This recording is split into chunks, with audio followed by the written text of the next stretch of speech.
This is Alex, and welcome to Barely Braided, where we're taking a deep, deep dive into foster care, adoption, and all things parenting, even the sticky stuff.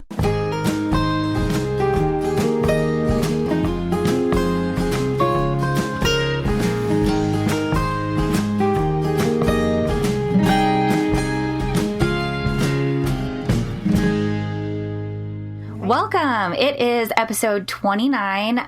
Our family has had a little bit of a break in recording lately, just because we were battling with stomach flu. I'm happy to say that we are all now recovered. We're back to work. We're back to school. Most importantly, we are back to podcasting. Today, I have the pleasure of introducing you to a family that is no stranger to foster care and the ups and downs that come along with it. I met this couple virtually through a connection related to the company that they've created to ease one of the big issues that I actually see being discussed in foster care and parenting groups online, especially with like teens and preteens. We'll definitely get a chance to talk about that. So thank you so much for jumping on a call with us. Big welcome to Chris and Ciera. Hey guys. Hey Alex. Hello. Glad to be here. Yes, I'm so glad to have you here.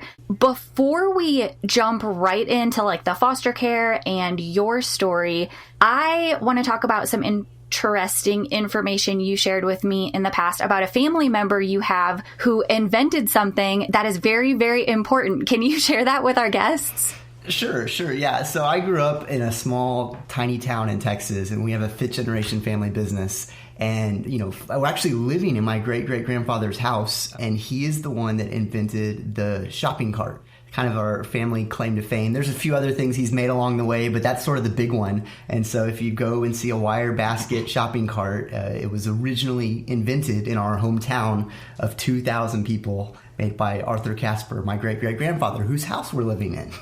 That is so cool. So entrepreneurship runs in your family. And then I know I had to ask you this the last time we talked because I grew up in the North. I'm living in the South now. And there's some debate as to what this item is called. And now you call it a shopping cart. Are you going to put that on the record and say that's the correct term? I don't know if I have the right or the authority to do that, but I've never heard anything but. So I'm just shopping cart? Yeah, I'm just going to say yes. Around here, I hear basket and buggy. Okay, shopping basket. Yeah, but I wouldn't call it that. Yeah, shopping buggy is a weird one to me. A buggy should be like something that's living and flying around with 800 legs. Yeah. Yes. I was actually just at H-E-B last week, and there was a sign that was like a corporate H-E-B sign, and it said shopping carts, like, where the shopping carts are. And then there was a printed out piece of paper that obviously our local H-E-B had printed out, and it said sanitized baskets, like right there. So they had called it baskets when corporate had called it shopping carts. So they hadn't figured it out yet either. Yeah. Oh, that's funny. Well, I'm going to take this as a pretty dang legitimate source that it's called a shopping cart. That's my feeling. Mm-hmm. All right, let's go with it. It's official. Cool. All right. Well, so the first thing I want to know, where are you both originally from, and how did you meet each other?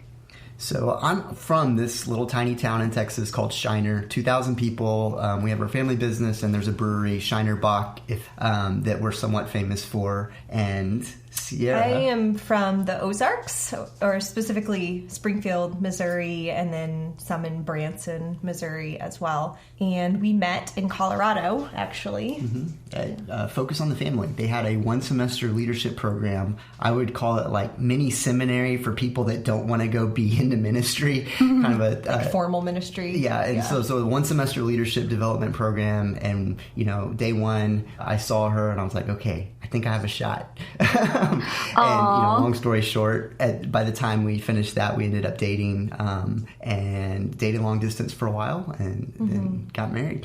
Wow, that's so cute. Pretty young. When we got married, I was 4 weeks into being 21.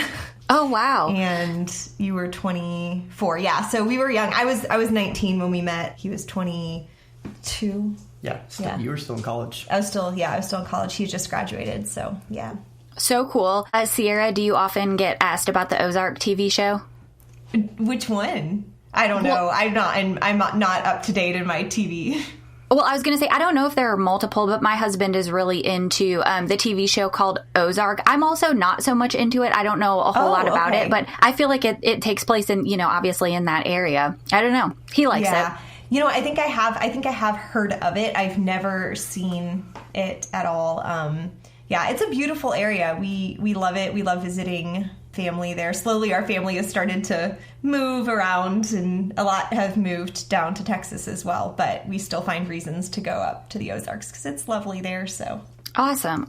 So how soon after meeting did you decide that you wanted to start a family, or how did those conversations come about? So, early on, I knew Ciera was kind of the mom. Like, she had this thing within her that I'm like, you're going to be just an awesome mom. She studied early childhood education. And so we knew we always wanted to have kids. The question was how many, a dozen or 2 dozen? No, I'm joking.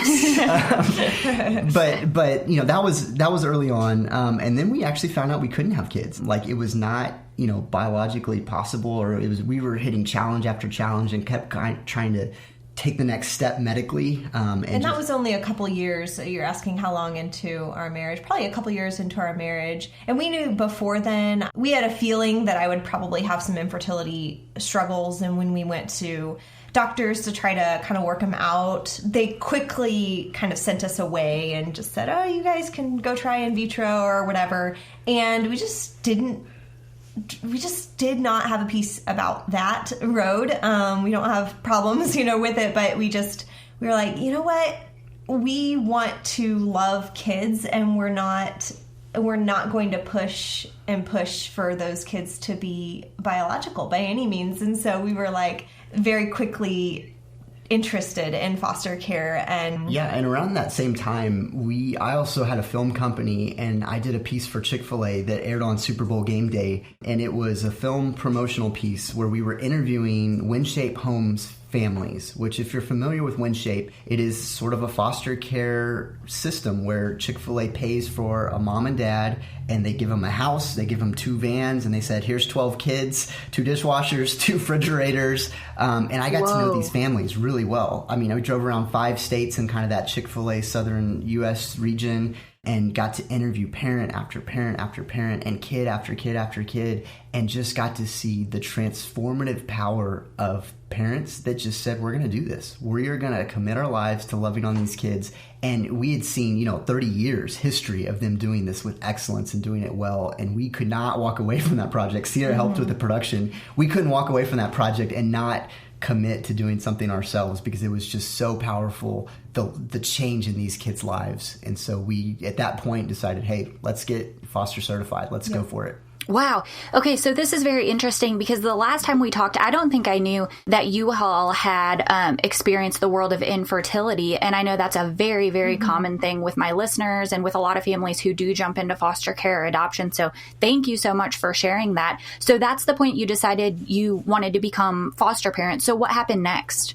So after that, you may have heard this a lot in stories too, and I don't know, it's kind of common, it seems to be common amongst at least the people we know in foster care, but we actually got pregnant before we were even certified.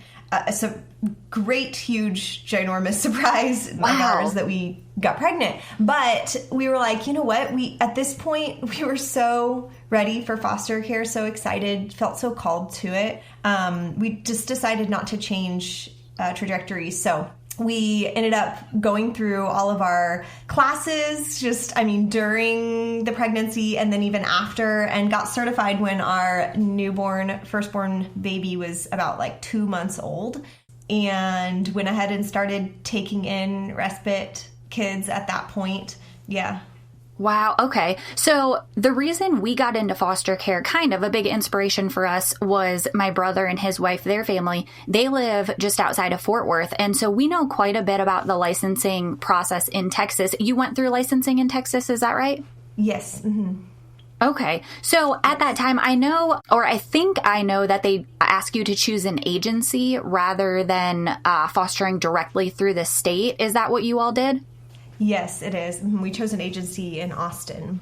Yeah, and that was a big choice for us. I mean, in Texas, it makes a big difference. We have some close friends who also do foster care, and they had a different agency, and their experience wasn't quite the same as ours. Yeah. We had kind of a dream experience, honestly. And so we went with a group called Arrow, and they were as picky about the parents they took on as they were very picky. I mean, I remember the first day of training, we sat down and someone raised their hand and said, "How much are we getting paid again?" And the lady giving the training looked him in the eye and said, "Hey, that's not why we're here. And if you're asking that question on day one, you're not going to pass our certification process. So just, see you later." It was kind of the response. And I really think that kind of high standard of our agency actually built a lot of trust with CPS and just opened a lot of doors for us and made a huge difference in our They gave experience. us a great start, honestly. That's awesome. Okay, so choosing a good agency is obviously so important. It sounds like they did a great job with the initial licensing process. Was there anything you felt they maybe left out or topics that you thought they could have elaborated on that would have better prepared you? I would say almost the opposite, actually. I was like, we kind of, we had just had a newborn, and I was expecting training to be just a waste of time, being honest. And the training they gave us was exactly what we needed. It was spot on. It was like, here were the practice. I mean, they didn't waste our time. It was very relevant to what we were about to dive into. So I was highly encouraged by that. That's great. That's absolutely great to hear. So I know a lot of my listeners, they're thinking about jumping into foster care or adoption or going through the licensing process wherever they are. Tell us about what it was like after you became licensed, waiting for your very first placement call and how that first call happened. I'm trying to remember our first placement call. So I think I'm pretty sure we had a few calls that kind of fell through pretty quickly. I remember getting a call about a little girl, and they were supposedly on their way, and I was scurrying around, like, getting ready and everything, and then they called, and they're like, "Oh, never mind, we found another place for her." And I think after a few calls like that, I realized, okay, you have to be so flexible with this, in this world. It's just kind of a back and forth, and it doesn't change. Obviously, we're about to share when we actually got kids. There's just this need for constant flexibility. And so I think our first couple of placements were kind of a long-term respite care. They were between homes. There were a teenage girl that ended up staying with us for a weekend. And then, again, the flexibility thing, they called and they're like, "Oh, is it okay?"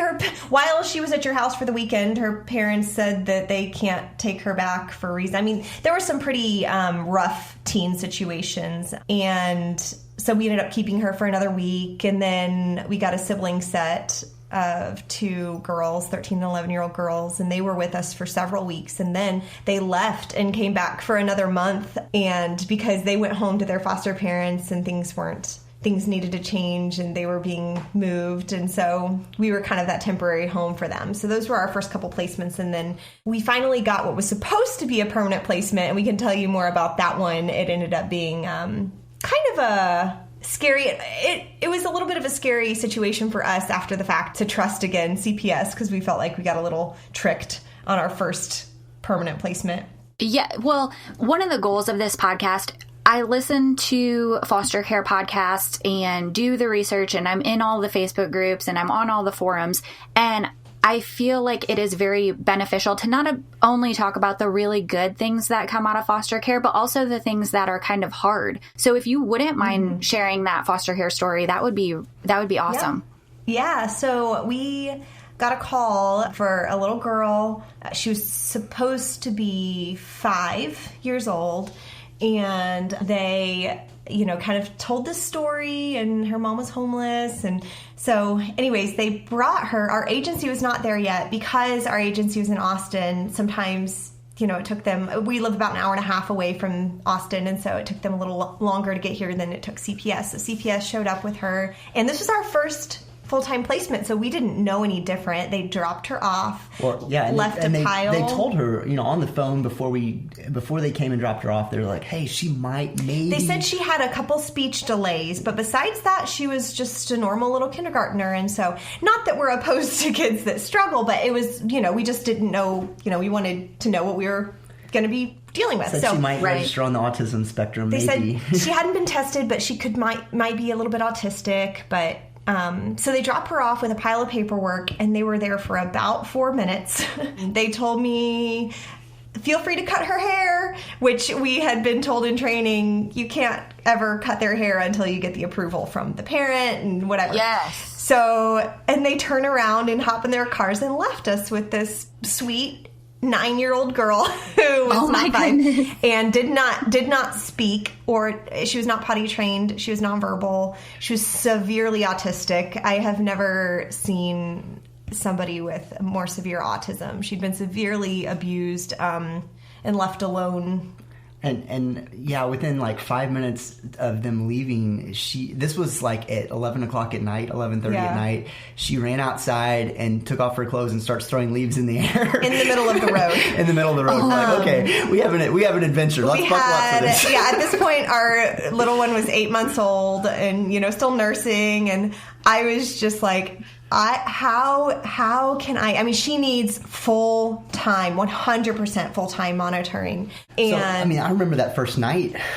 We didn't really know much about, who she was, what she was capable of, everything. So we put her in a room upstairs, and I slept outside the door with the door closed on the, I brought a mattress and laid it down on the floor just because I didn't want her to sneak out in the middle of the night and walk down the road. I just didn't know what we were dealing with. And I remember waking up at 2 a.m. and she was just asleep on the ground on the floor next to me. And I was like, oh man, what have we been entrusted with? And I was just, it was a sweet moment, but at the same time, we were just like, okay, we let's buckle up. Let's do this. And so we committed to keeping her for a month or so.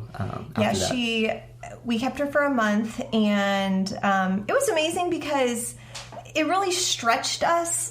And, the first day I was thinking, there is no way I can do this. I can't do this for another hour. Like, how I have to keep this girl safe, and I don't know what to do. And it was amazing how, when faced with that, you find ways to grow and cope. And by the end of it, I think we could have kept her longer, but it was a good thing for her to move to a place. She did end up going to a full-time care facility where she could have a full-time nurse and be in reaching distance of some more helpful schools for her. We don't have a lot in the area for that, so that was a good thing for her. And people that had some training and the ability to do some things that we probably couldn't as foster parents. We were basic training level. Well, and as far as just educating, and to work with her on things like potty training, and it's different than working with a kid on a different level. And so we just didn't have the capabilities to teach and grow her and to let her be all that she could be. Yeah, we were just proud of ourselves for keeping her safe. Yeah, wow. That is so interesting. I do hear a lot of stories about foster parents who take a placement that ends up being a lot different than described, I guess, but never to this extent. This seems like a huge difference. Yeah. Yeah, so I remember, after she was gone, a couple weeks later, we show up to We had to go to a training. Again, you have to, refresh your training, every so often. And we showed up to a training, and at the training, they were giving all these new parents this... They were talking about how you should never send a kid back just because it's not working out. Just try. It's more traumatic for them to take your kid, say, I can't deal with this. And they said, except there are some situations where that would be an exception. And they gave this story about this couple who got this girl, and she ended up being severely autistic and blah, blah. And we were just sitting there looking at each other going, that's our story. Oh, my goodness. And so they ended up finding out that we were in the room, and everyone looked at us, all these new parents with big wide eyes like, oh, you're the family. We're like, well, we're still here, so that's a good sign, right? So we gave it another go, and we're glad we did. It was a little hard to trust again after that, just because it wasn't that it was a bad experience. It was just that we're like, oh my, if CPS would tell us one thing and then it'd be another, what could we get ourselves into? We have a little tiny infant baby, and we need to make sure that we're also being wise in what we take on. And so that was a little hard to trust again. But our next experience was very redemptive and very, very, very beautiful story. So, well, I'm ready to hear that one. What happened there? Yeah, go for it. Yeah, so we got a call on a Friday night. That's typically when we get calls. Friday. It was our anniversary. Yeah. We always got calls on a holiday or anniversary. Holidays. Yes. So it was kind of fun. Here's a present. Happy anniversary. So this time it was for a sibling set of 3 kids, 5 and under. And we're like, okay, let's do it. 4 kids under the age of 5. I think we can. That's a lot. It was a lot.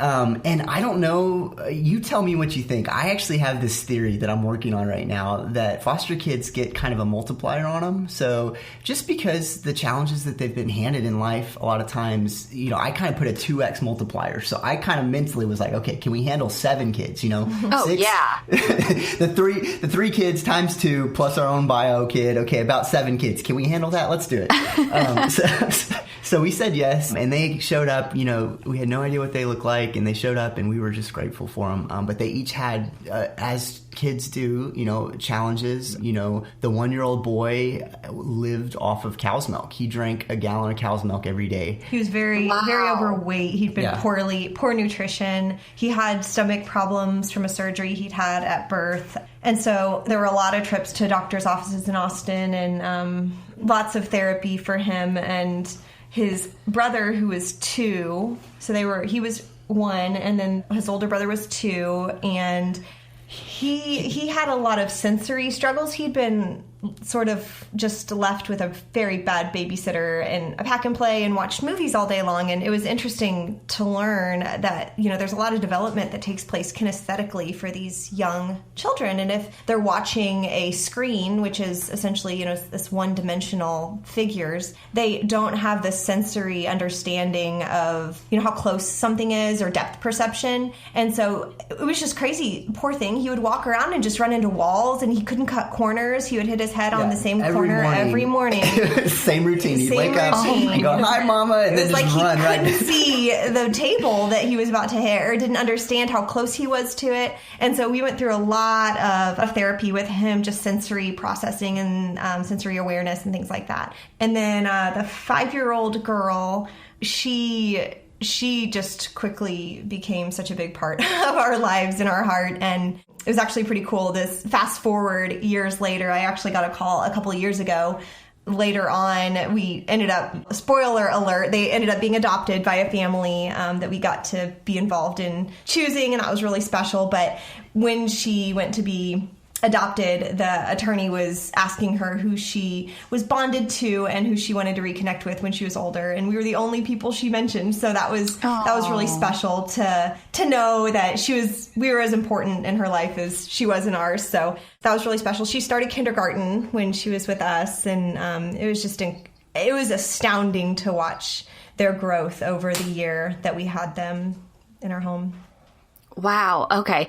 Questions. 1, what type of vehicle did you have that would fit that many car seats and young children?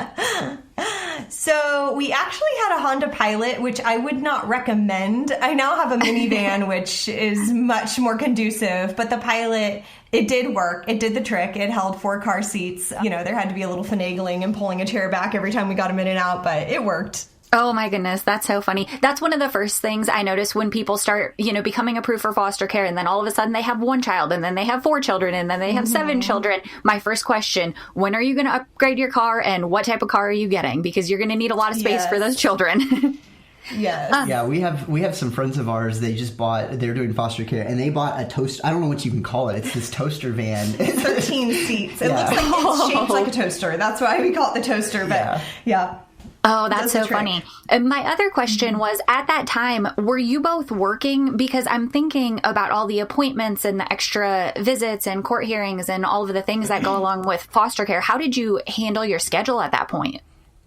Yeah, and so I was working full-time, and Ciera was full-time stay-at-home, and you're right, like, literally, I don't know how much, I bet you spent 30 hours a week just doing nothing but paperwork and appointments, probably.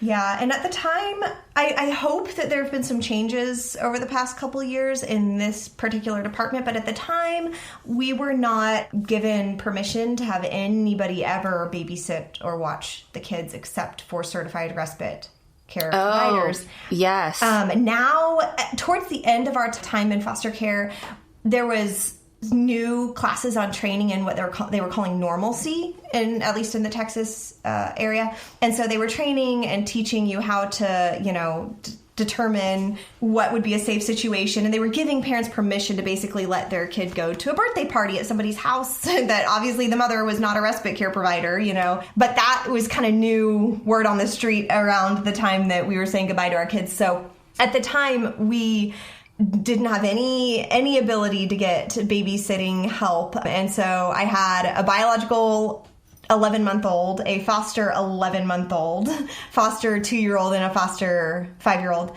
And so, yeah, I spent a lot of time on paperwork, and we ended up eventually, the kindergartner, or our 5-year-old started kindergarten, and that was helpful in just providing a little bit of extra structure and routine. And it was actually a little difficult for her brothers for her to be gone in the day, so we ended up putting them in a part-time daycare that they could go to while she was at school for part of the day. And that was really good for them too. Actually, that was surprising. That was a surprising turn of events for us because, you know, I hadn't really considered it. It was like, well, I'm at home, so why would I put them in daycare? But it was actually, you know, it made them feel like they had this other little community that they got to go to, and it gave us somewhere to go in the morning and get ready for. And for kids that are coming from a world of such chaos, adding that extra layer of structure for them was really, really helpful. So... Oh, yeah, I can totally see that. In my opinion, parenting young children is more than a full-time job before you add the extra foster care appointments and paperwork and that kind of stuff. Yeah, I can see how that would be good for you and good for them. Yes. So I know that over the years, I don't know if it was during your foster care journey or maybe after, you began having more children. I know we talked about the infertility thing earlier. How did that happen?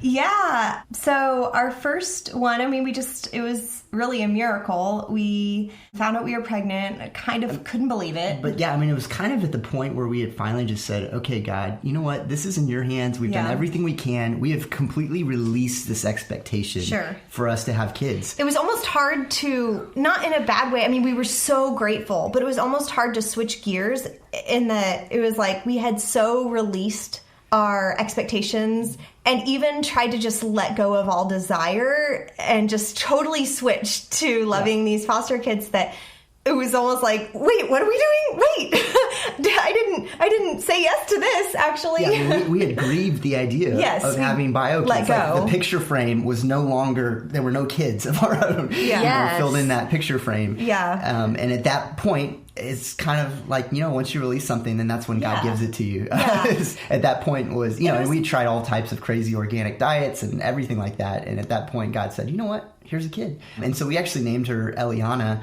which means answered prayer in Hebrew. It was just kind of the culmination of our prayers and many other people's as well. But, I love that. So we basically just decided, you know what? And we just decided to walk in obedience, basically. Like, okay, we're called to foster care right now. We're also called, obviously, to have this child, so we'll do both. And just kind of take it day by day. We didn't expect the Lord to give us more children biologically. Yes, still, we should not still have kids. Every time we've had another baby, we've just honestly felt the same way as we did with the first one. Like, really? Again? Okay. Wow. You know, it's just, we feel so blessed, and we felt so blessed to be foster parents as well. It was just a time of sort of overwhelming gratitude, and it still is. But we ended up getting pregnant about a week after our foster kids came, and this is kind of an important part of the story, but sort of, I don't know if it's too much information, but we didn't have the part of the infertility journey I've been on is that I haven't had menstrual cycles for very, very many years. And so, you know, I still hadn't had any after having our first kid. And then, so we had another surprise pregnancy. And actually, fun story, all 4 of our children have been the same story. So just one after another, we've conceived 4 children, and they've all just been miracles. So yeah, she still hasn't had a cycle. I haven't since high school. And we have 4 kids. Don't ask me how that works. So yeah, we'll write a book someday, but we'll just leave it at that for now. But so it really was a surprise when we took our foster kids and found out about a week and a half later that we were pregnant again with our second biological child. Yeah, and Ciera, she gets pretty morning sickness. So on top of having 4 kids, first trimester, she's throwing up left and right. All day I'm long. cooking all the meals. It was a challenging season. Yeah. Oh, no. I can see how that would be absolutely crazy.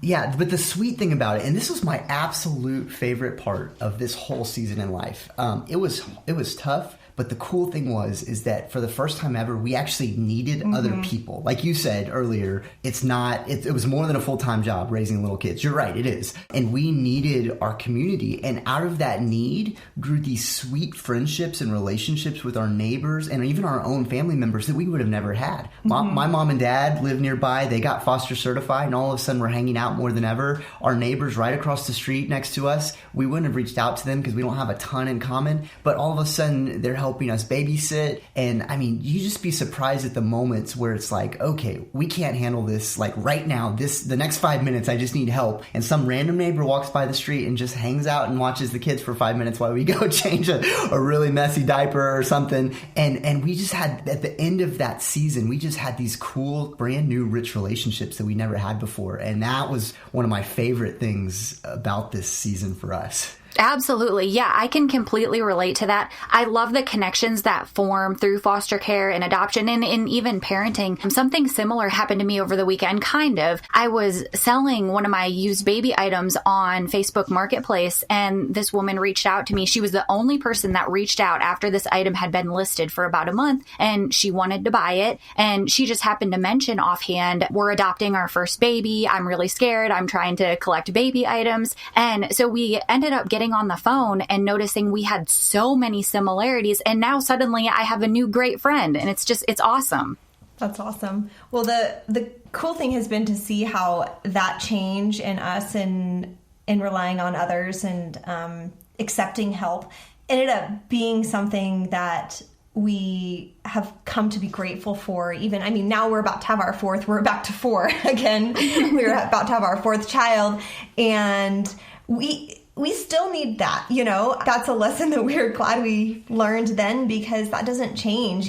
Foster care or biological kids, we really can't do it alone. And that's a humbling place to be. And I think the sooner we recognize that, and the sooner we realize that, that we need community in our lives, ourselves and our children, that the sooner we realize it, the more helpful it is for our family. It's definitely not kind of American, I call it garage door culture, where you come home from work, you close your garage door, and then you are your little family, and then you wake up and you open your garage door and leave. It's the opposite of that. It's a very deep communal type relationship. And there's a lot of control we have to relinquish, when someone else is helping with your kids. You can give, of course, and of course we are very selective in who we choose to trust with our children, but at the same time, we can't expect them to do things the exact same way that I would handle every single situation. And so there's a little bit of letting go and trusting the Lord in that, and being wise in who we choose to trust as well. Absolutely. I love that message. So changing gears just a little bit, I haven't experienced this particular situation, but I know I see a lot of foster parents struggling with their older foster children and their use of technology, tablets, phones, that kind of thing. And I know that you all have thought of a solution for this. So tell us about this business that you've been working on.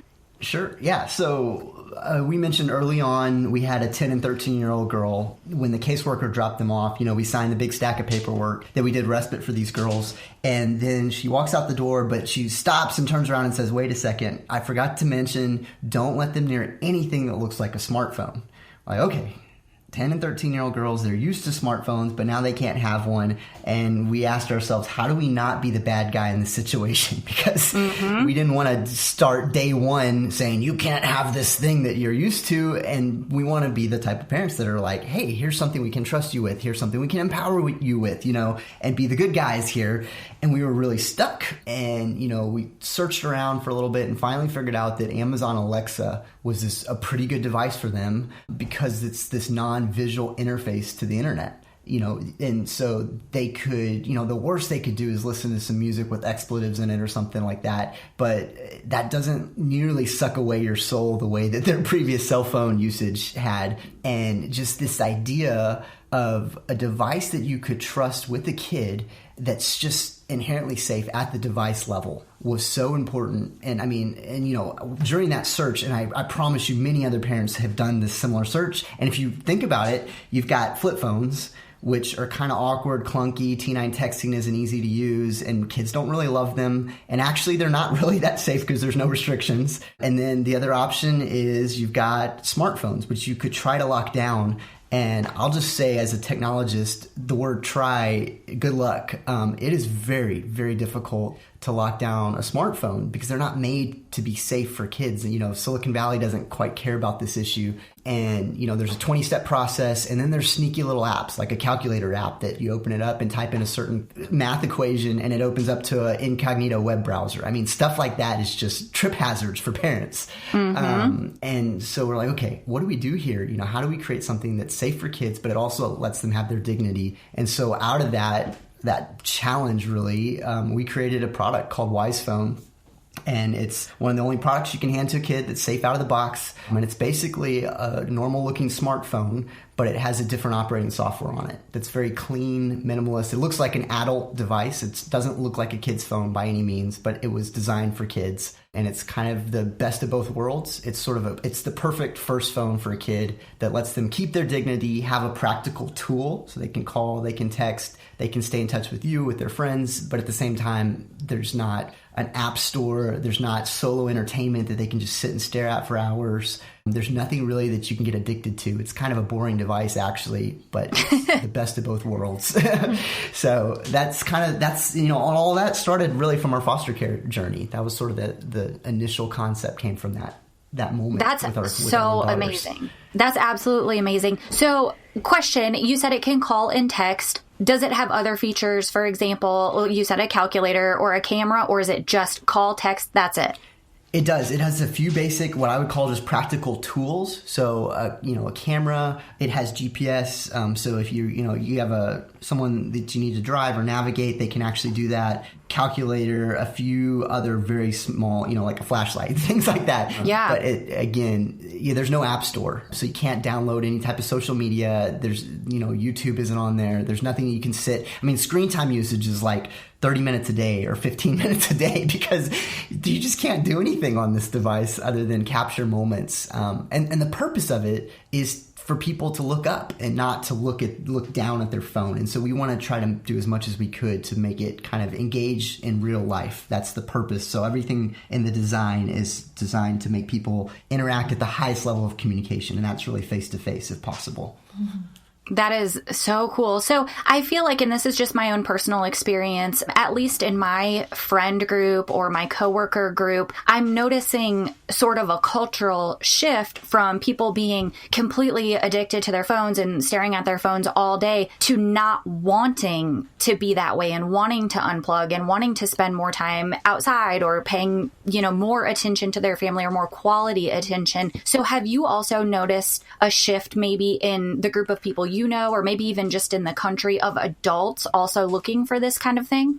Yeah. So just like you are plugged in to all the podcasts and, everything related to foster care, I'm plugged into the tech world. Mm-hmm. And so I have my finger on the pulse, and you described it. I would say there is a tidal wave, an oncoming tidal wave of people that are starting to reject the assumptions that our technology is built on.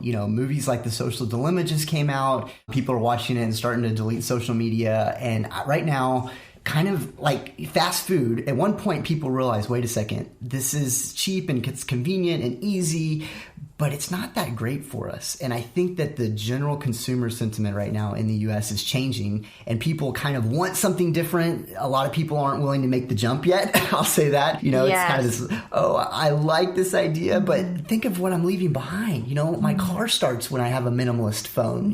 I can't use the smartphone. And so there's a few people on the cutting edge, kind of, the people that ate organic food early on before it was cool, that are starting to really make life-changing differences, changing their life actually because of this. But I think 10 years from now, 15 years from now, we are going to look at technology and, a lot of social media and things the exact same way we look at fast food. And, just like McDonald's is starting to offer healthy choices on their menu, right? You can go and order a salad, but they always have a hamburger. I think big tech is starting to create incremental solutions, small little things. You're starting to be able to monitor screen time, things like that. But as far as people making a big jump into actually making differences, that's kind of the world we're living in. My company is trying to serve these people that want to make a really big difference in letting their technology not own them, but rather tech on their terms, if that makes sense. Yeah, it absolutely does. Just, from my experience being completely uninvolved in the tech world, it just feels like as a culture, we're right on the edge of just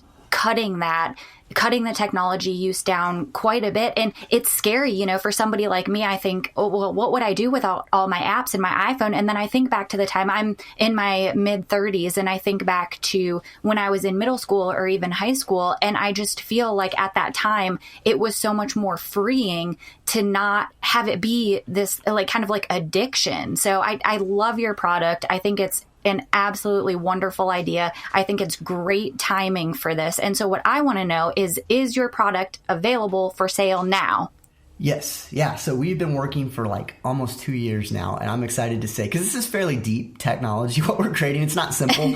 But as of 2 months ago, we are available. So if you're interested, go to our website, techless.com, techless.com. And our first product's there. It's called Wisephone, and it's ready for you guys. And we made it for foster parents because that's who we were. And we made it so that you could buy something and not worry about it. So for us, it's really kind of about time, time, and then letting you be the good guy, because you don't have to negotiate the boundaries on this device. You don't have to, your kid can't ask and beg and plead for 30 more minutes of screen time because it doesn't matter. So it's really just about saving you time and giving you something you can trust out of the box. One less thing to have to worry about. That's kind of the purpose of this device.